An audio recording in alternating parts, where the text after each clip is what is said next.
Have you ever been lying in bed, doing nothing, yet your mind feels louder than a crowded room?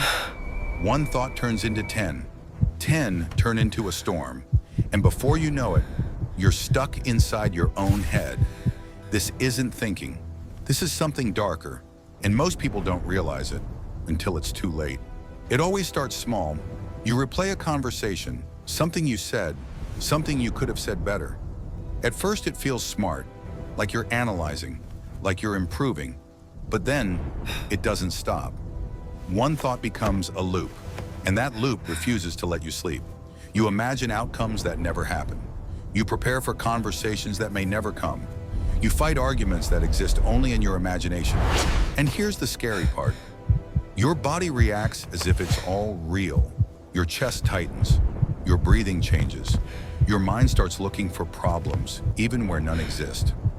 I once knew someone who looked calm on the outside, always quiet, always thoughtful, but inside, their mind was a prison. Every decision felt dangerous.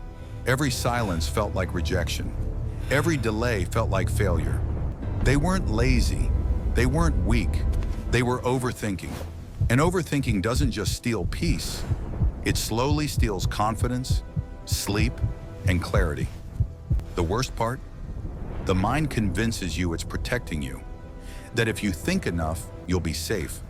But what if the thing you trust the most is actually the thing trapping you? That's when overthinking shows its dark side, and this is only the beginning. Here's the thing most people don't realize.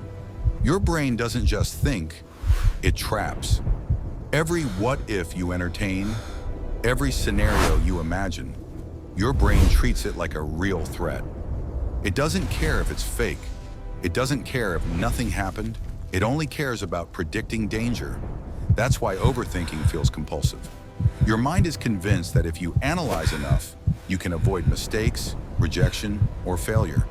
But here's the twist. The more you overthink, the less clear you become.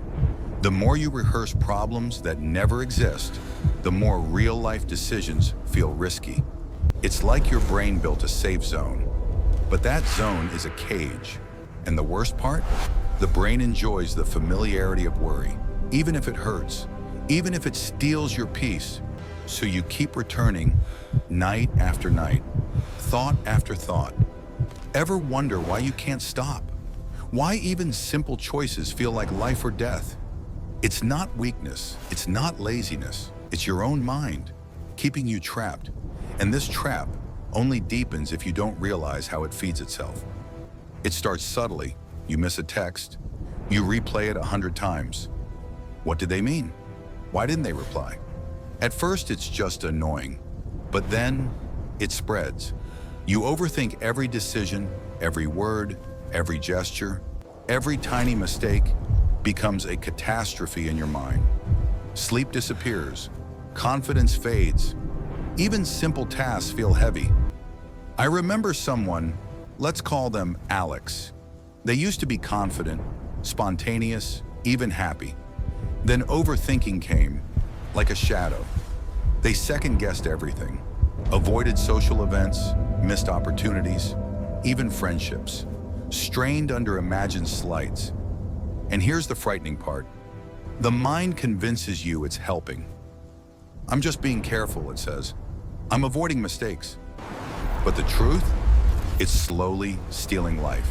Time passes, moments are lost, opportunities vanish. And the more you resist it, the more it whispers. Better safe than sorry. Think more, avoid more. You feel trapped because your mind, the thing that's supposed to protect you, has become your biggest obstacle. And the question is, how do you even start escaping a trap that's inside your own head? That's where it gets interesting, because there is a way out, but most people never notice it. Here's the moment most people miss. Overthinking doesn't stop when you fight it. It stops when you notice it. The people who escape aren't smarter. They don't have better lives. They simply stop believing every thought their mind produces. Think about it. Just because a thought appears doesn't mean it's true. The turning point always looks small. A pause, a deep breath, a decision not to chase the next what if. I once saw someone break the cycle in the simplest way.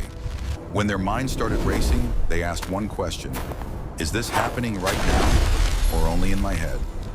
Most of the time, the answer was only in my head. That question weakens the loop.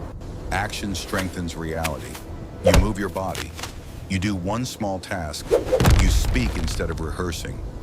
Overthinking hates action because action ends imagination. It won't disappear overnight. Your mind will try to pull you back, but each time you return to the present, you loosen the grip. And slowly, your mind stops being a prison and becomes what it was meant to be: a tool. Some people spend their whole lives trapped in thought. Others notice the door was never locked. The difference is subtle, but once you see it, you can't unsee it. And that's how the dark side of overthinking finally loses its power.